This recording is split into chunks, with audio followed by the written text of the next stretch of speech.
Hey everyone, and welcome to the Texan Fan Battle podcast, hosted by the Fan Battle Sports Network. I'm your host tonight until Crenshaw gets here. You know he has to be a prima donna, so he's going to be a little late. But always with me, I got Mr. Bo Diggity. Hey, what's good, y'all? And guys, we got a special guest. We've been trying to make this happen all 2023. Better way to do it. First time of the year. We got Mr. Tyler Milner from The Drive 610. How's it going, sir? What's up, dudes? Glad we could finally make it happen, man. No better way to start 2024, right? Right. And especially with the Texans, the way they're playing, it makes everything better. Oh yeah, makes food taste better, sex is better. Whenever you have a football team that's worth a damn to watch, everything's better. Yeah, I couldn't have said it better. You're not taking a nap on Sundays, and you're actually, sitting around enjoying the game. Yeah. Absolutely, man. Yeah, plugged in every Sunday. It's a feeling I personally hadn't felt at least the last couple of seasons. So yeah, Sundays are fun again if you're in Houston. That's a good thing. Before we kick it off, how is Sugar doing? Oh man, I appreciate you asking that, dude. She is doing great, actually. She's still wearing the cone of shame. And for those who might not know what you're talking about, it is a dog. I don't have like a kid in a cone, but no, she's doing good, man. Her stitches come out, I believe, on Friday. But she's cruising, healing up. She's acting herself again, so she's all good. I appreciate you asking that. No worries. We're dog lovers here, so I totally understand when you get it's like a family member. God, dude, no, for real. I mean, it's like that's what I tell people all the time. Like, I love them, like they're related to me. And that was a scary and a rough late Christmas night, but she's on the mend. Good, and unlike kids, the dogs don't tell on you. So yeah, right. And most of the time, you don't have to change the dog's diaper, at least very much. Right. Exactly. Well, guys, let's kick it off with some NFL news. First off, Saturday, man, the Lions versus the Cowboys. It looked like a bang, well drawn up play by the Lions, and 30 seconds later, flag was thrown. Illegal formation or no, illegal receiver. Tyler, what's your thoughts on this, man? Is it bogus? Should the NFL fix this or what? Well, I mean, I hate the Cowboys, like I feel like a lot of people in our city do. So I never want to see the Cowboys succeed, whether it's fair or not. But no, I'm just tired of these zebras, the referees in the National Football League. I'm tired of them being in the headlines, man. Like, in my view of what a referee, an umpire, any kind of official should be is background noise. Like, they are there to keep the order, make sure you have a clean game, a fair game. But it seems like here recently this season and really in recent years, there's too many weeks, man, where there are too many headlines that involve referees. Like, I don't want to see the zebras in the headline. Like, that sucks. So, I mean, I'm torn on how it all went down. I'm sure in their view it was, you broke the rules, here's your penalty, but I just want to see the zebras stop having such a role in the outcome of these games. Like, I'm not whining and crying like Patrick Mahomes was the other week. He took a little far. But that's kind of where I am with it. I just I don't want to know the referees' names. Like, I get they're human beings and that's fine. They're probably a lot of them great people, but I don't need to know your name. I need to see black and white stripes running a smooth game and stay out of the headlines. Yeah. I mean, I said when everybody was crying about the Jaguars and Texans game, I even said it, don't put it in the refs' hands at the end of the day. But I agree with you. Bo, what's your take on it? Yeah, I also agree with you. Yeah, it was bad, man, and I know when I watched it because I watched it live, and I was like, yes, the Cowboys finna lose. That was a great play, Dan Campbell. You did that, man. Yeah. And you see the flag, and you like, okay, what is it now? And so when they explained it, they was like, okay, two people went up there. They both said they was eligible. I guess that's what they're rolling with. We're both eligible, so let's see what happens. But apparently, the ref said only 70 was eligible and not 68. So it is what it is. The refs has been like, sometimes the refs do great, sometimes they do bad. I feel like this year has been very bad. I feel like for some games they really been off their track. I feel like, especially in a year where it's been the year of the backup quarterbacks, let them play. Let the guys play, man. It doesn't have to be like last week at the Titans. Granted, with the Titans, I feel like they folded, but that game went over so fast because it wasn't that many penalties. It was so quick. These games get done so much faster if you're not over there under the tent look at the video 5 minutes at a time and use your own kind of, I guess, guesstimation, I call it, to make the change the outcome of a game. And that's why people think it's rigged, because it'd be like right in your face. You'd be like, well, I guess they got them on their parlay. It'd be insane sometimes. Right. And like with the Browns game, like, dude, it seemed like every other play was a flag. Like, bro, we're getting smoked out here, man. Just let this game end already. Like, quit throwing the flags, you know? Yeah. And I mean, a guy, I think y'all have had him on here. Correct me if I'm wrong, but from here at Sports Radio 610, Seth Payne, one of my coworkers, like, I've heard him say this, and it's a cliche of sorts. You've heard a lot of people say it, but like, you could, in any given National Football League game, you could call holding on virtually every play of the game, but you don't see referees doing that. You just gotta keep structure, and obviously referees are very required to run a good football game, but you can do that without also having too heavy of an impact on it, or really any impact at all. Like, just use common sense along with those guidelines you got. Because even going back to the Titans game we played in Tennessee, they let Devin Singletary run all the way down, go score a touchdown, everybody up enjoying it, going crazy, and then Mechie back in the back. Really? That's a walk-off touchdown. Like, come on now, y'all. Yeah, in the game already, bro. Like, in the game, man. You know the outcome. But yeah, I forget who it was. I think it was Dan Campbell, but he does have a point. He said, I don't care if you throw the flag, just make it consistent. So that way we know how to call the game. How to, you know, especially with these roughing the passer plays. Like, one play is the roughing the passer, the other one is kill the quarterback, you're okay. You know, like the CJ Stroud hit in New York. Yeah. Like, you know, there got to be some consistency. I know it's not going to happen, but you got to do something about it. It's going crazy. Yeah, I missed that quote you just mentioned there from Dan Campbell, but yeah, I mean that's what it is. Just use some common sense, guys. That's all we're asking you, refs. Don't quote me on it with Dan Campbell, but it was one of these head coaches. Yeah. Okay. Gotcha. Yeah. But yeah, I agree. Just do some consistency. You know, that's all we ask for. Mm-hmm. All right, we're moving on. Here's a guy that's been consistent. A consistent asshole. David Tepper for the Carolina Panthers threw a drink after having an argument with a Jags fan. It's fine for the NFL, $300,000. Tyler, I'll kick off with you again. What's your thoughts, bro?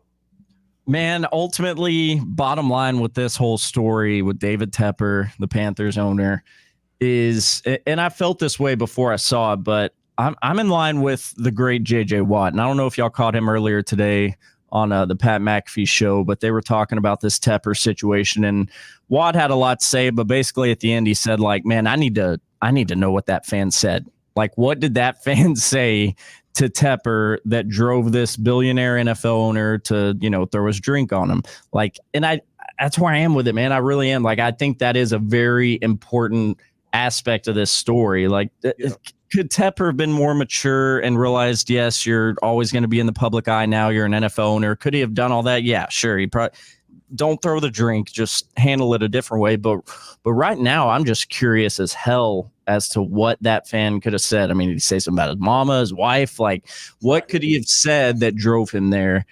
And outside of that, it's like, my only other feeling on it really is I think the fine that the NFL handed down to Tepper, I mean, I think we all feel this way. It's just kind of like, okay, like that's chunk change to you and me. Like that's $300,000 ain't nothing to a billionaire. Right. But yeah, that's kind of how I'm feeling on old Tepper right now. Right. I get it. Go ahead, Matt. If somebody talked about my kid, like a drink's not getting thrown. My fist is. So I get 110%. Go ahead, Bo. I didn't mean to cut you off. I was just saying when I saw the video, the first thing I thought to myself was, why am I not a Jaguars fan? And why wasn't I at that game to get thrown that drink on me? Because I know he about to get set up real nice. There has to be something. He has to get something. I don't know. Maybe he's going to get a donation toward it. Maybe he's going to get a piece of the cut. Something's coming that fan's way. Because I just know, as a billionaire owner, something has to happen.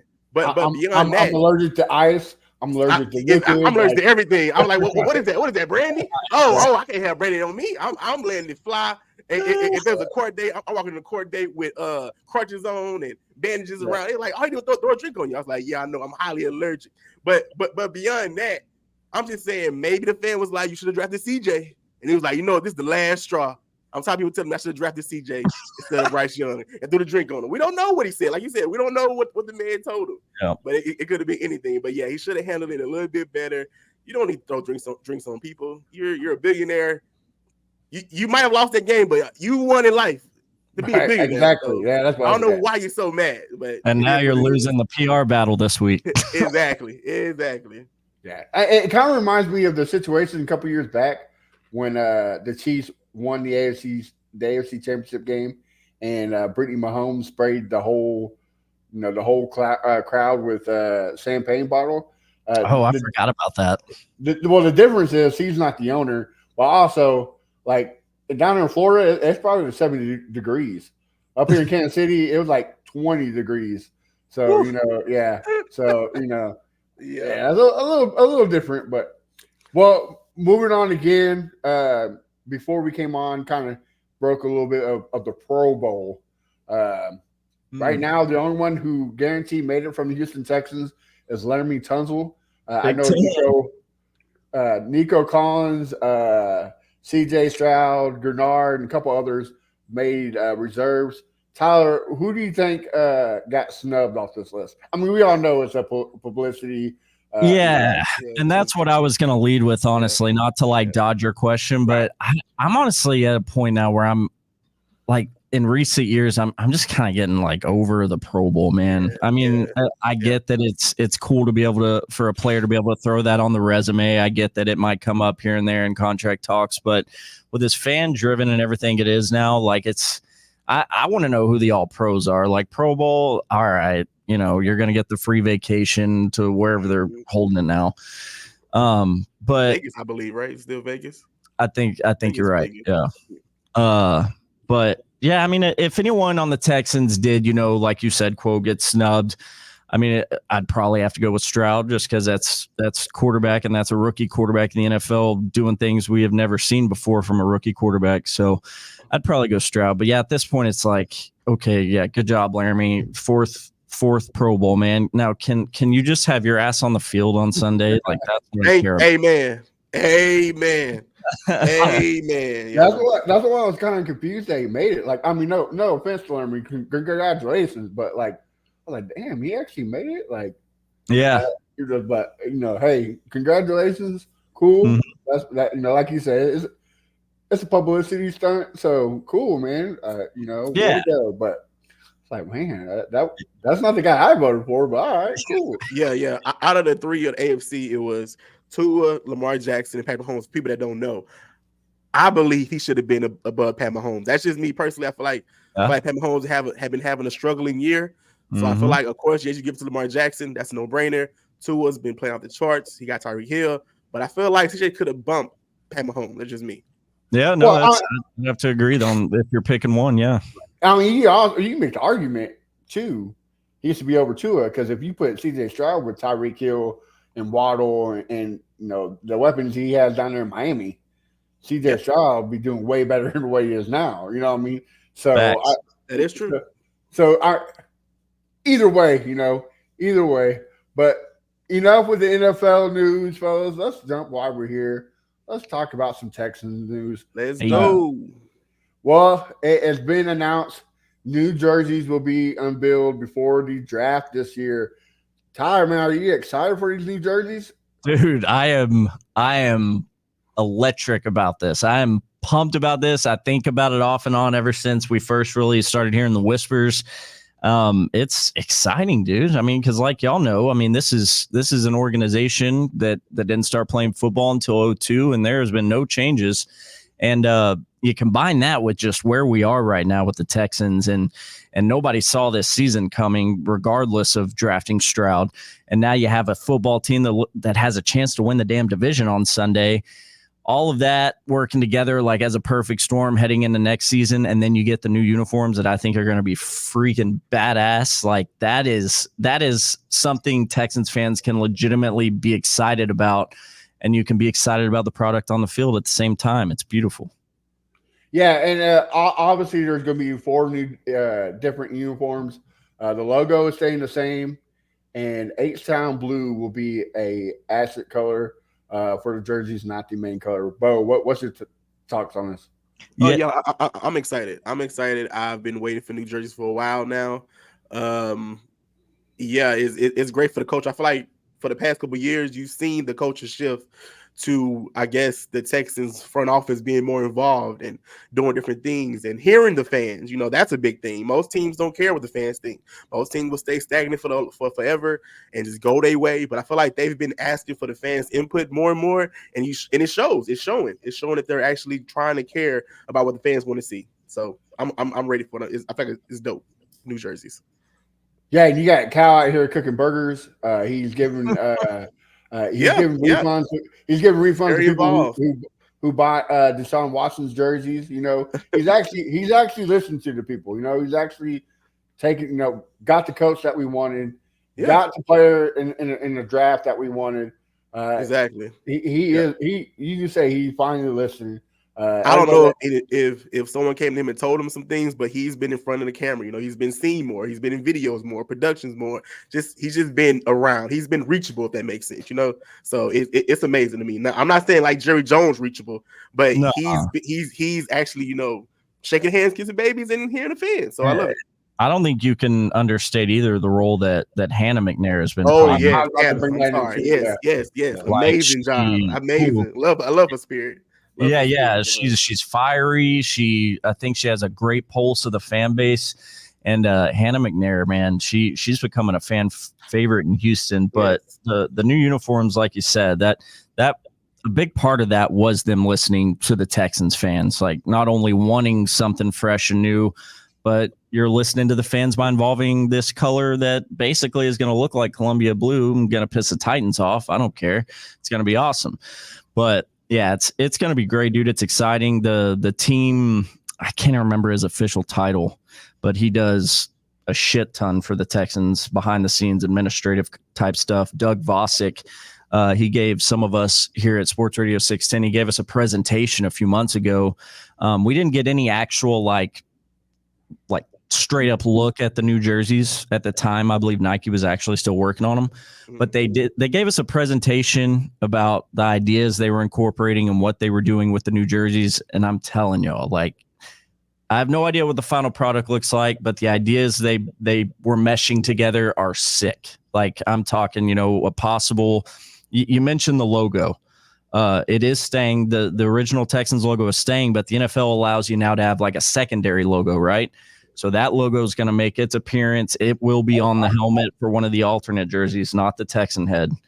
And your regular helmets, I'm thinking from what I've heard and been informed of, the regular helmets I think even will change. Not necessarily going to be seeing the Texans just logo stuck on that helmet. Maybe something with some horns, maybe something, like that. Okay. I think it's going to be badass, dude. It's going to be sick. That sounds amazing. Yeah. And Kershaw's too busy watching, not jumping on here. But he said that they sent out a survey to the season ticket holders. That's just another thing of them way of listening. You know?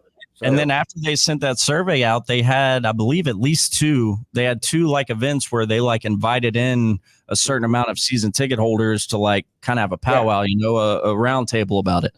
Kershaw was there for it. Yeah. He tight. Yeah. Very cool. So, I'm glad you brought up the Titans.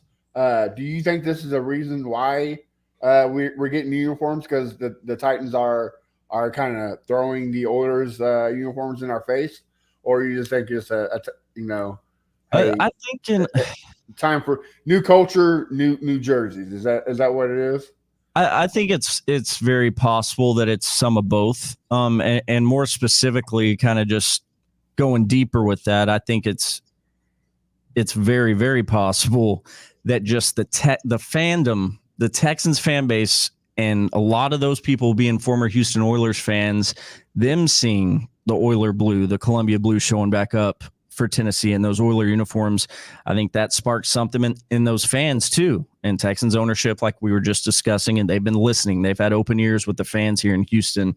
So that could have sparked into it too. But I do know that this was something, it sounds like a freaking long ass process, talking with Doug Vosick with the Texans.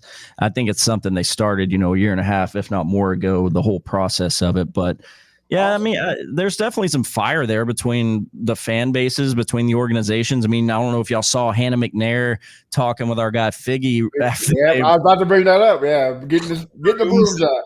Yeah, like they're aware, like especially Hannah McNair. She is aware, but I guess I don't know how much actually motivated them into doing that.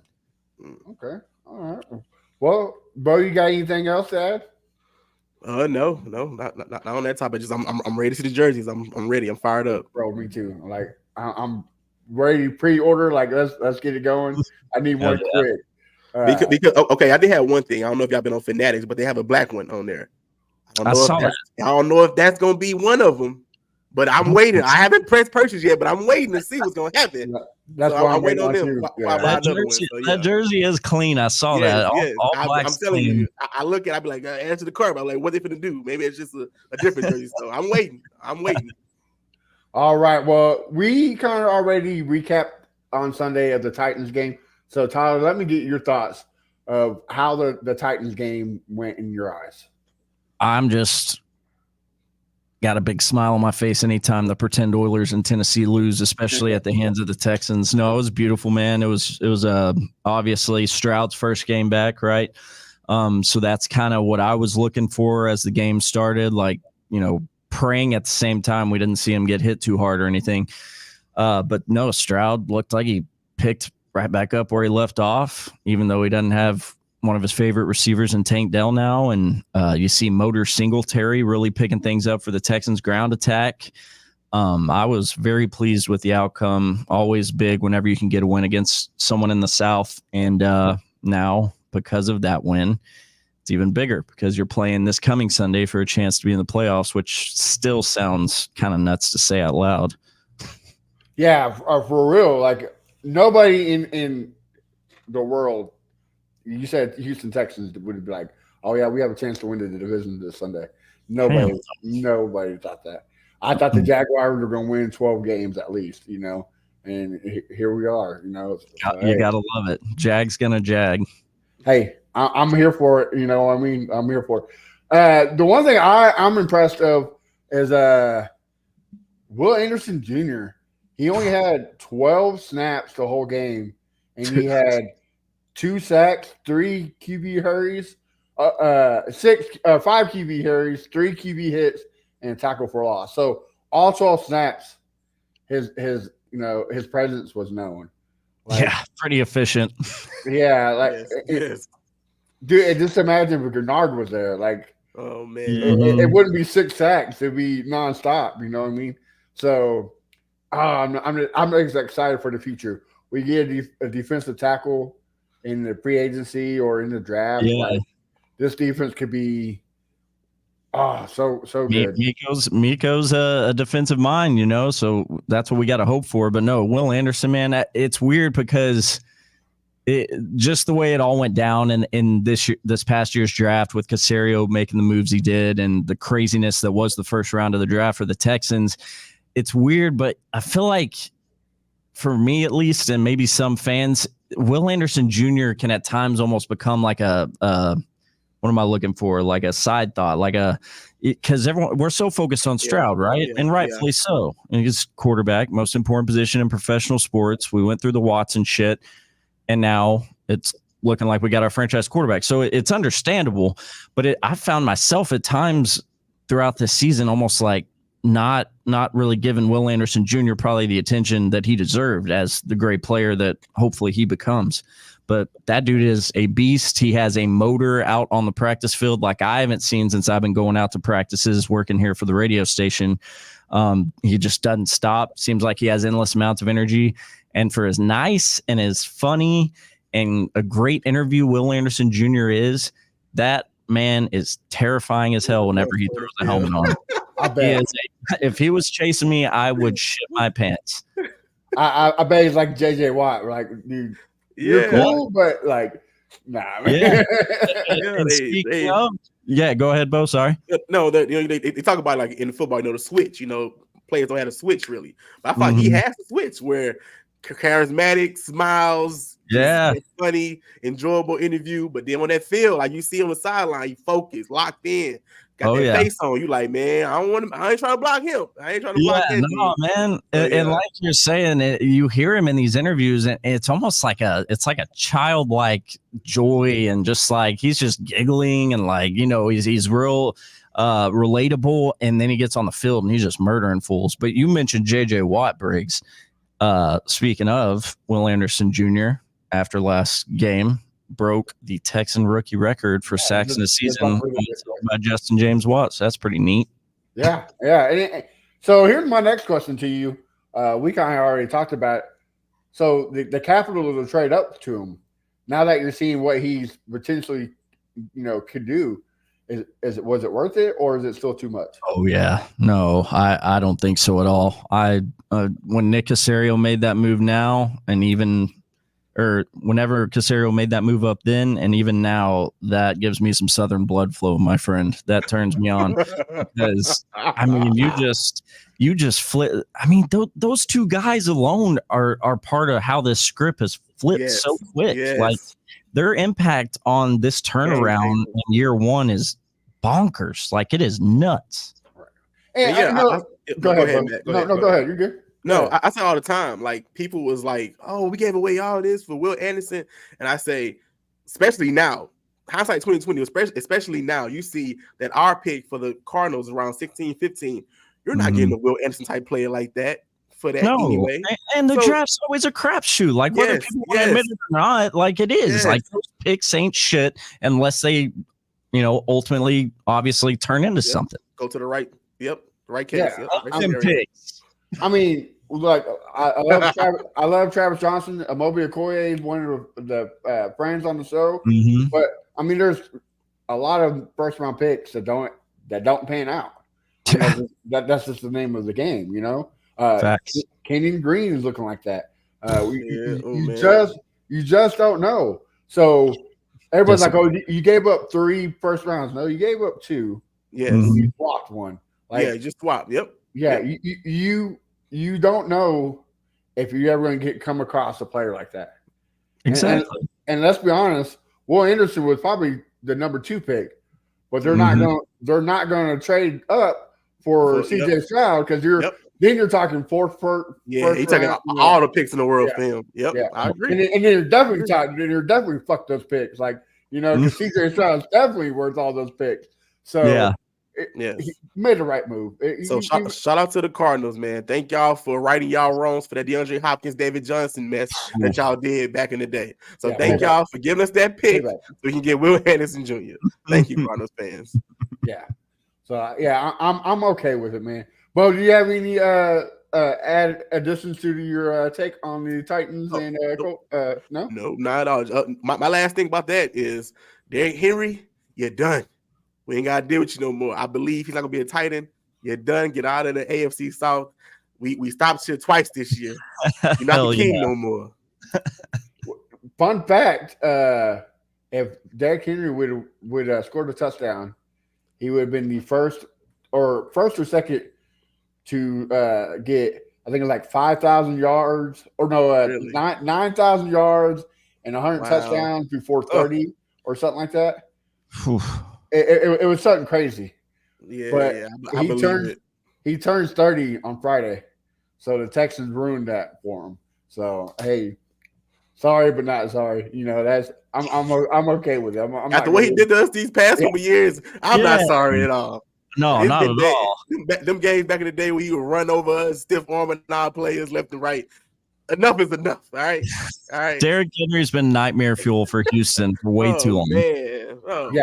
Oh, for real. Like everybody, all the Titans fans were so upset that he didn't win the MVP that year when he ran 2,000. Yeah, Bud Adams, you know what I mean? But bro, he played the AFC South where he got 1,000 yards just playing us. Like, bro, that's not MVP caliber, bro. Yeah. Like, come on, easy. You know? He circled us. He was circling Texas. I'm sure. Yeah. When we saw Texas, he circled. He was like, "Oh, I'm about to go for another one." Yeah. Enough, how many games in a row did he run for over 100 yards? It was something stupid. Yeah, crazy. I wish almost 200 yards. Crazy. Like, yeah. Suck it, Tennessee. I can't stand Tennessee. I can't either, man. Just freaking Adams fan. I'm in another podcast called the AFC South Fan Battle, where it's all of us from each team, and Titans fans are always like, "Oh, you're just salty because Houston didn't want a football team." It's like, bro, you don't understand anything. Like what Bud Adams did to the city of Houston was a salty bitch move, bro. Like you're jealous, and he moved because he didn't get what he wanted. He threw a fit. So like, don't come at me like that. And if you want to celebrate the city of Houston by wearing our culture, that's fine. Go ahead, because we have enough culture to spread. So that's right. And by the way, Tennessee, that color's coming back, bitches. Exactly. You lose 3 times. All right. Well, let's jump into some Colts game preview. Tyler, what do we have to do to win this game? You got to go into Indy if you're D'Amico Ryan, CJ Stroud, and the Houston Texans, and you just got to play your game and play clean. If you do that, you have the better team on the field, in my opinion. We debated this, me and a couple of guys at work today, but I think walking into Indianapolis on Saturday night for the Houston Texans, whenever they hit the field, I think when you look at the rosters on paper and what they're putting out there, it's obvious to me that the Texans have the better team. So go out there, put in the work this week like you've been doing all year, and go win a game and get into the playoffs. It's simple as that. I almost went Bill Belichick, and I hate doing that. I almost said do your job.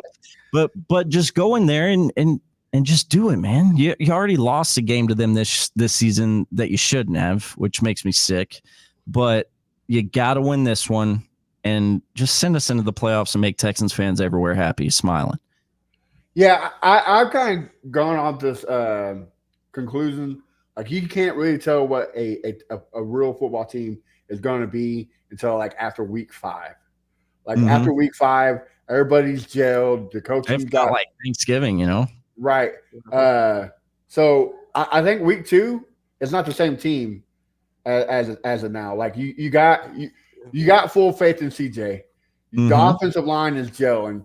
Like the defense is all clicks. Like this is a totally different team. I agree.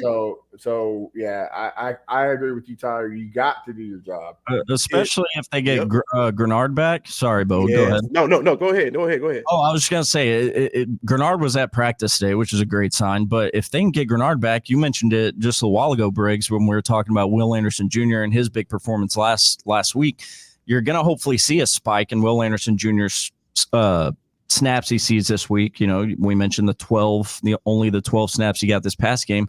So you're going to see a spike in his gameplay, hopefully, and he can carry that on. And then if you get Grenard back on that line, just get ready to buckle up and go kill Gardner Minshew, man. Oh, yeah. 100%. Yeah. And I'm piggybacking on what Briggs said about, week 2 and how we played the Colts, and everybody really was on the same page and didn't gel. And we have a rookie quarterback, it's going to be some mishaps. But I feel like now the defense knows each other. They know each other's assignments. They know what someone's going to do. You can, as you play with someone, you anticipate what they're going to do.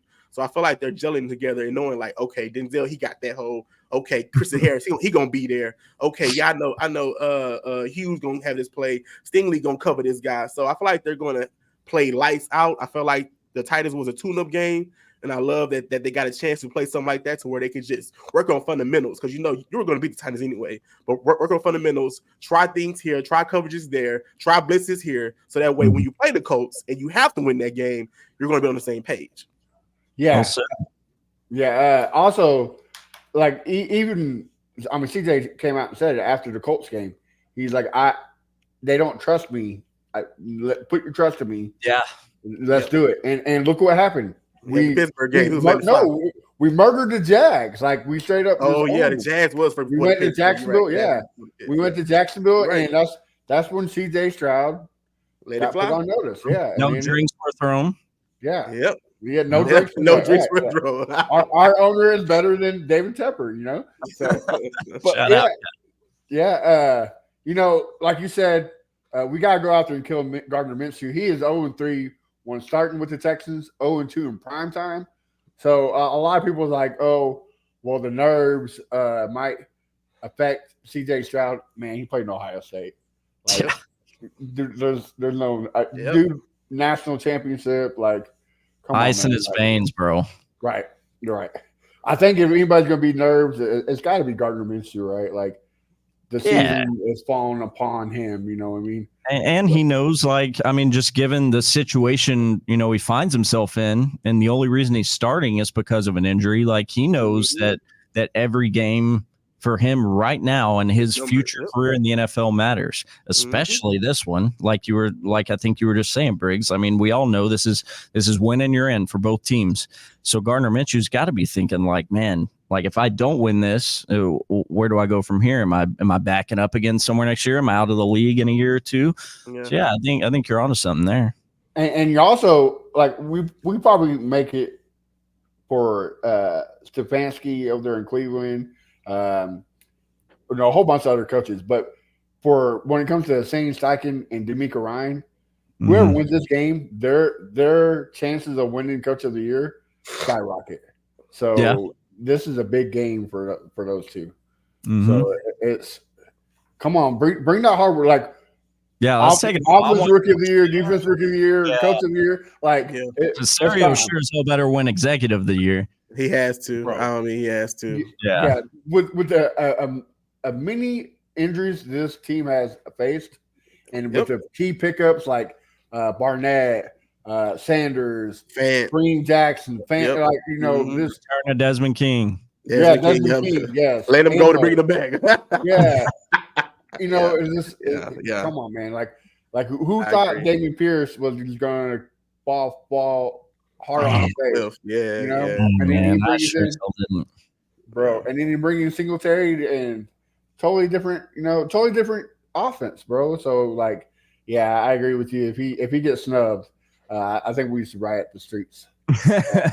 Call me. I'll show up. I'm always up for a good time. Right. But you know what? Another thing is, too, is a lot of people, because of, like we've been speaking, Gernard's having an amazing year. Will Anderson is a beast when he's there. Sheldon Rankins is eating this year. Like, the dude is a monster. And then Ryan Kelly showed up to practice in the boot.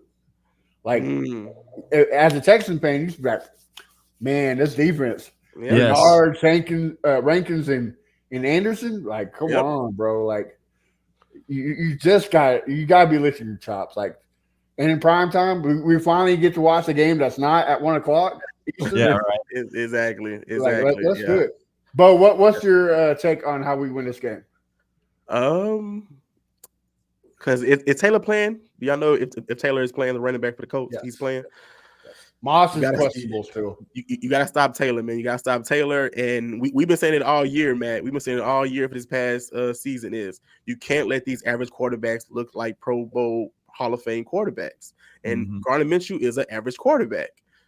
And so you have to understand that as a defense, you have to be there. You have to know your assignments, know your keys, know your reads, and make sure he doesn't throw 400 yards on your head or 300 yards like Joe Flacco did when he came to Houston. So that's just my thing. Just keep Gardner Minshew quiet, man. I do not want to see Mo Alley Cox just by himself at the 30-yard line walking into the touchdown. I don't want to see Pittman snagging over Steven Nelson's head. I don't want to see Jonathan Taylor stiff arming Christian Harris. I don't want to see that. I want to see sound football, and for the offense, for the Texans, for the offense wise, block. O-line, please block.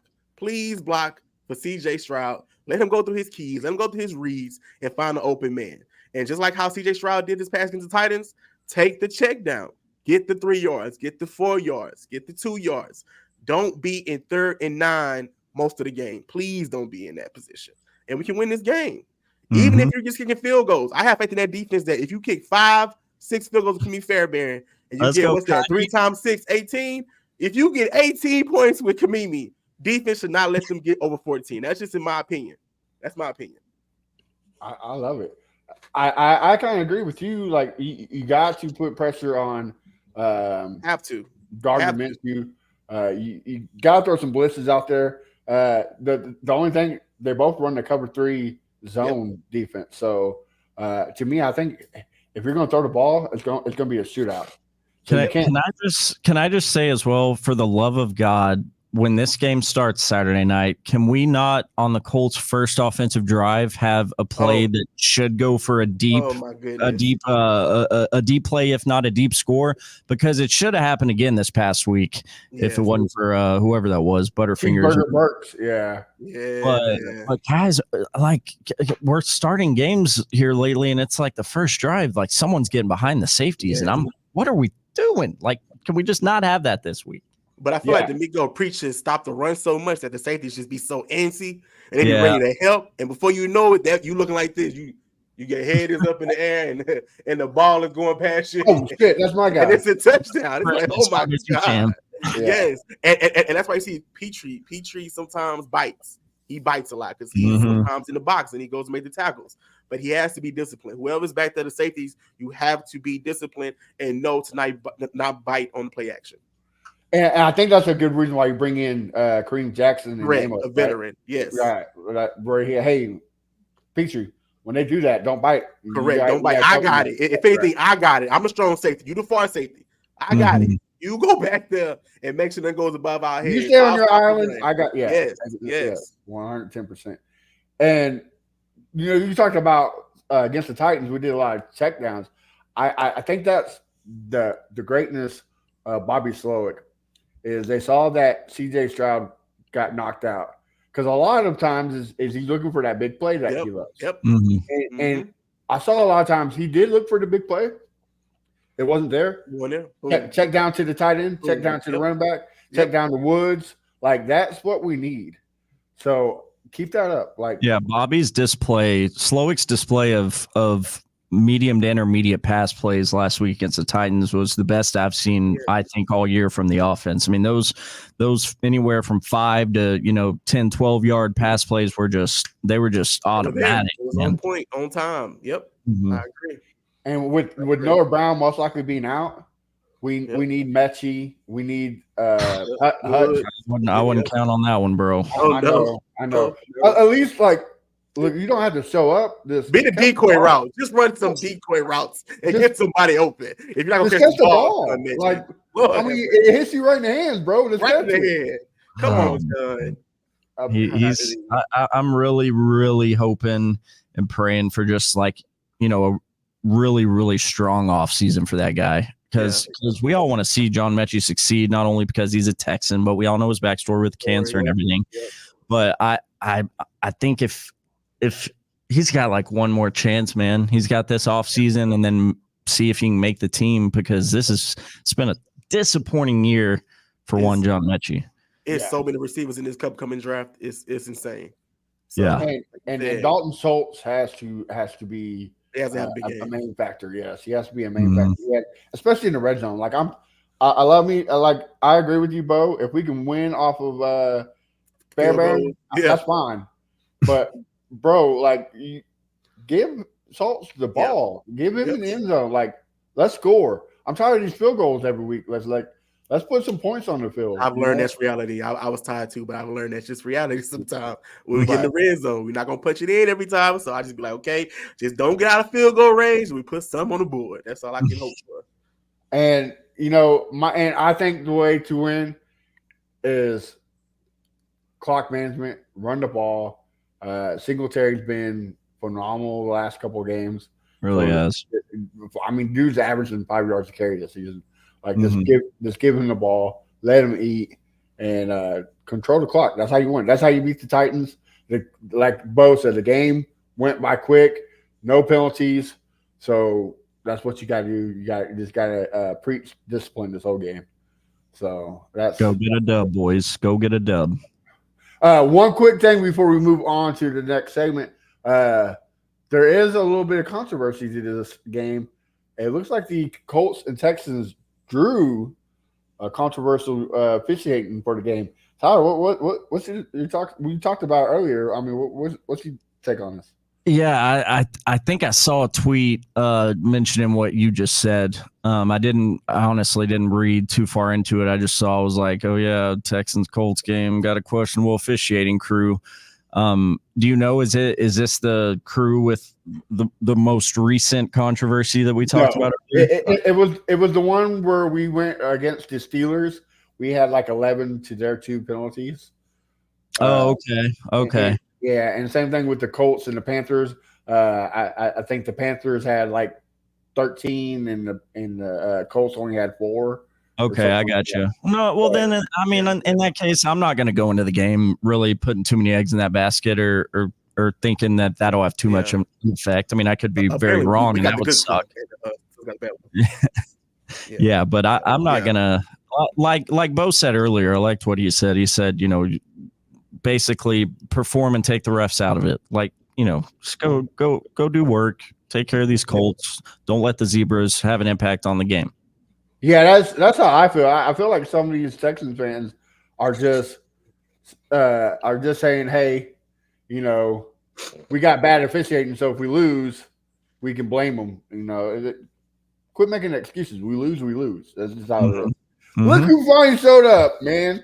God, round of applause. God, that's like a female, bro. Come on. My bad. I've been late since last year.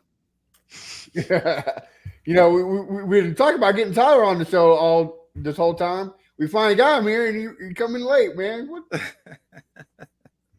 Nah, what's up, fellas? What's up, Tyler? What up, dude? How you been? I've been okay, man. How about them Aggies, man? Oh God. You're gonna show up there and try to break my heart right off the bat. You want me to, or you want me to get angry and just start? No, I don't. I can't talk about the maroon and white right now, dude. I'll freaking have an aneurysm in here. He'll go Travis Kelce on this, all right?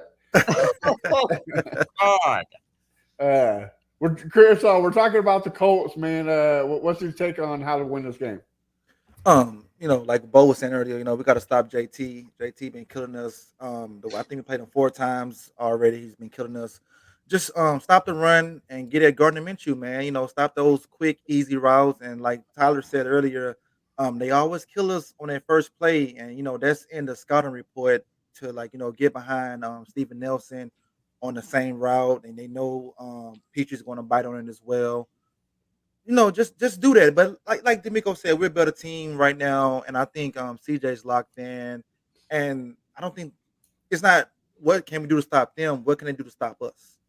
And I think we're going to go in Indy and take care of business and have a wild card game. And I think it'd be cool to have a wild card game than to win the division, because it'd be something different that we haven't seen. We never seen this team start the first playoff game on the road. We always been home like that. So I think that'd be cool right there. I'm pumped for it. Tyler, you're going to be at the watch party on Saturday? I was hearing about it. You are having a watch party for this final game of the season on Saturday, right? Yes, where is it at? It's going to be at Dale something. I got to look it up. Piggy Fig's hosting it, isn't he? Yeah. Oh, okay. Yes, absolutely. Yeah, I'm going to be there. Yeah, I know exactly. I was having a brain fart, man. Yeah, I'm there. That'll be a good time. Yeah. Daily something, but yeah. So I'm super pumped about the game. I can't wait, man. Like I say, these boys locked in. Like you said, 8 quarters. We got down 4. We got 4 more, and it's gonna be a beautiful thing. All right, well let's get it. Tyler, what's your prediction of the score? Who's taking it? Texans win, no doubt. Texans going to Indy, get the dub. Make it into the playoffs for CJ Stroud's rookie year. Final score on Saturday night. I'm going to go 31-13 Texans. Ooh, love it. Ass whooping. All right. Crenshaw, what you got, brother? I mean, Tyler set the bar, and I'm going to set it higher. I'm going to say 35-13 Texans. Hey. All right. Bo, you going to your low score prediction? I'm going low. I love the enthusiasm of these guys. I love it so much. I love it. I love it. I hope that I'm always wrong when I go to my low predictions. I hope that it is a barn burner, like y'all say it will be 35-13. What you say, 31-13, around that time, that prediction. I'm going to say Texans do win. We're going to the playoffs. 20-14 Texans. I don't want to just say we finna blow them out the water. And as soon as the game starts, I'm looking like this because I see it pass to Pittman 35 yards over the head. I'm like, man, I picked the wrong time. So I'm saying 20-14. Go Texans. Okay. Well, fellas, I hope you have your heart medication on standby because I think it's going to be a Tampa Bay Buccaneers rematch. I think it's going to be a shootout. Both defenses play cover 3, so both quarterbacks are going to eat. I think it's going to be a 38-35. Fairbairn kicks it to win the game with seconds to go. This Colts offense better not score 35 points, Briggs. I hope they don't. Look, I hope it's like 42-0. Like I hope, but no, I hear you. You know, they did score 30 some on the Browns, didn't they? Yeah. And the Browns got a better defense. It was than overtime, us. didn't it? The Browns and Colts was overtime, right? No. Yeah. So that must have been. I am afraid. That game in Indy Browns? Yeah, it was in Indy. Yep. Yeah, okay, it had to be. The Browns defense, man. I don't think a lot of people realize this. Not to just quick bunny trail. Their defense this year, it's great. No doubt about it. Myles Garrett is a monster, but the Browns defense is really has just really been great at home. Yeah. On the road, they haven't been anything too spectacular. Yeah, if CJ Stroud was in there, or even Davis Mills, you might have seen it a little bit different. I kind of wish hindsight is 2020, but I kind of wish they started Davis Mills because at least Mills got some zip on the ball, not Case Keenum, because he probably would been able to hit more throws than Case would in the game. Mm-hmm. All right, well, Tyler, let's get to a fan favorite where we get to ask you some questions. You down? I love it. Let's do it, man.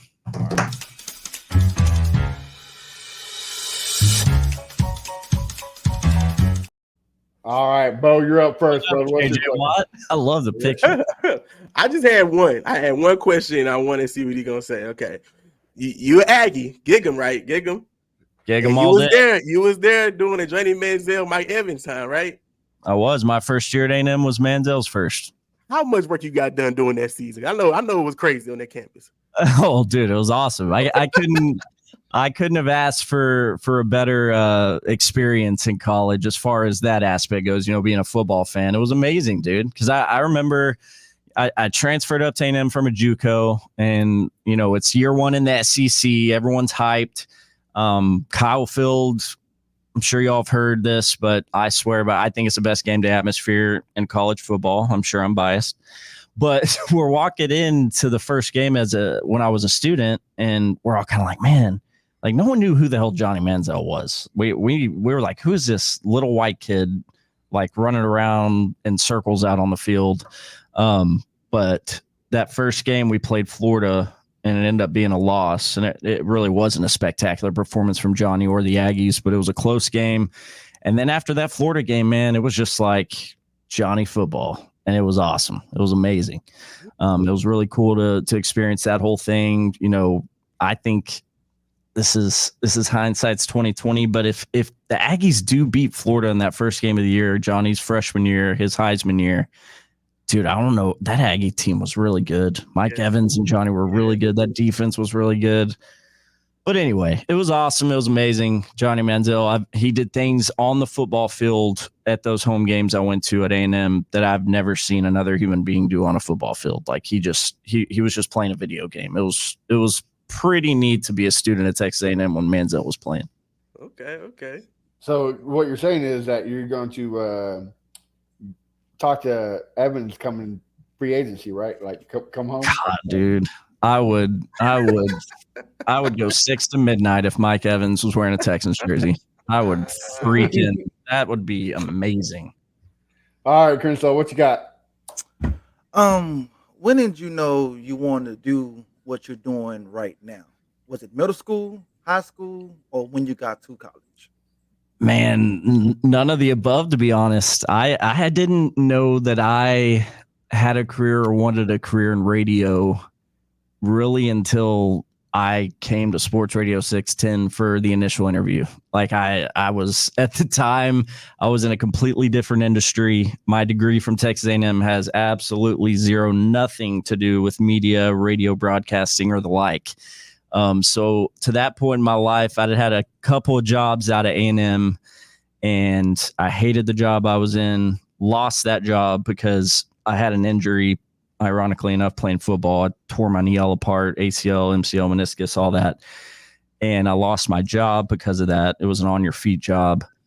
And I remember I was just sitting at home one day, and my wife, Megan, actually came up to me, and she knew I was pretty down and out. I'd lost my job. I'm laid up with a bum knee.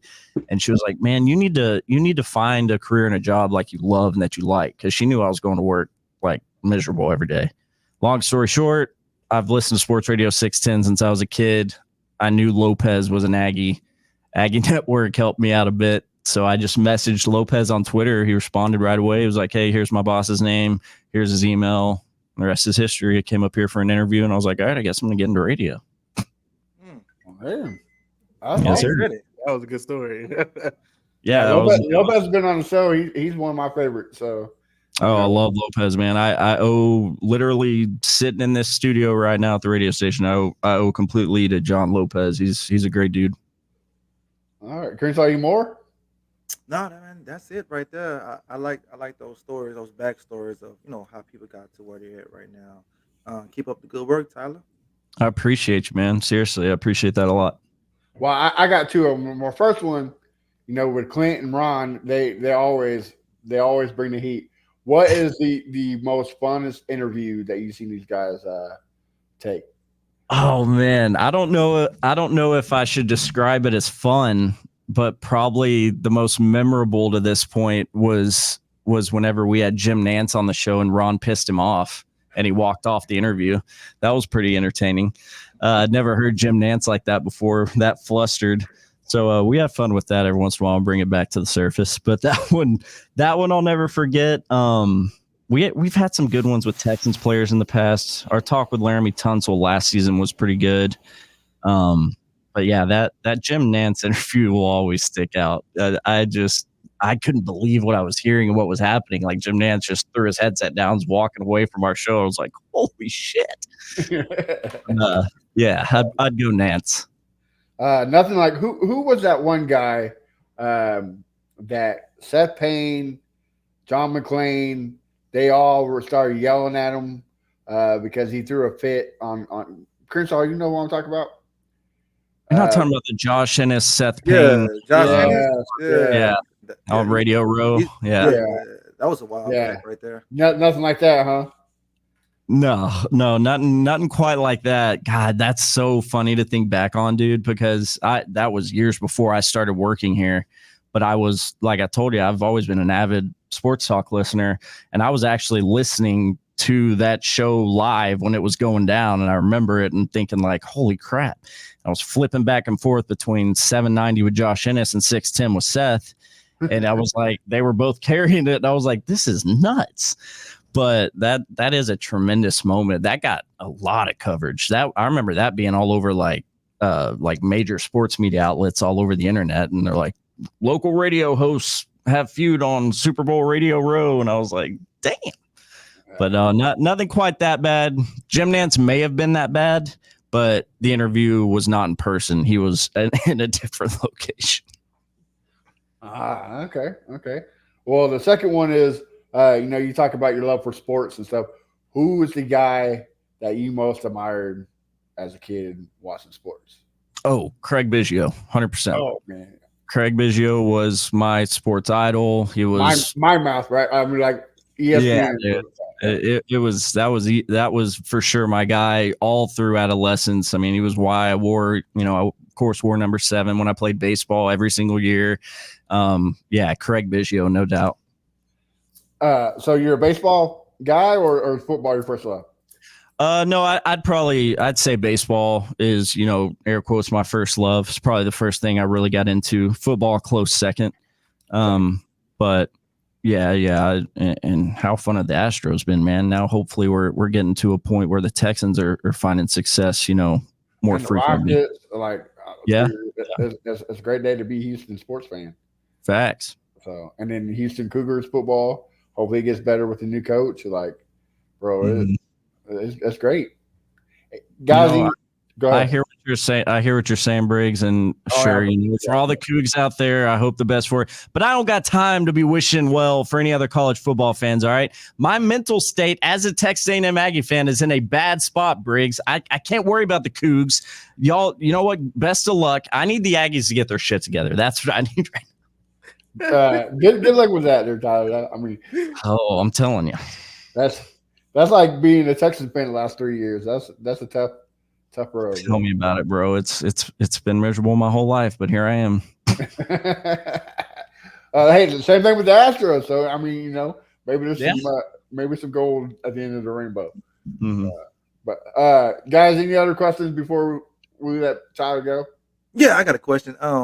Did you really used to color the Andre Johnson and Colin Finnegan fight, or you were just talking shit? No, I was trying to troll the Adams fans, pretend Oilers for the Titans. Yeah, no, I love that tweet. It got way more circulation than I expected, and I was like, yes, show them my sports hatred for Tennessee. Show everyone. Oh yeah, I love that too. That was great. Bo, anything? Texas go back to Texas. It will be in SEC next year, right? Yes. Okay. Yep. Are you happy to see the Texas versus A&M come back? Or yes, I am pumped. Okay. I will be at Kyle Field. That is a guarantee. Okay. I was at the last game that A&M and the Longhorns played against each other. It was at Kyle Field. I think I was a freshman or sophomore at the JUCO I was going to, but I was at that game and watched Justin Tucker freaking break my heart as time expired. But no, I'm pumped, man. That atmosphere. I mean, once again, I'm sure I'm biased, but I've been to a few Longhorn A&M games back in the day, and it's awesome. Like it's great. Like for all the fans, Longhorns, even though they got a nasty ass burnt orange baby throw up color, it's even great for them.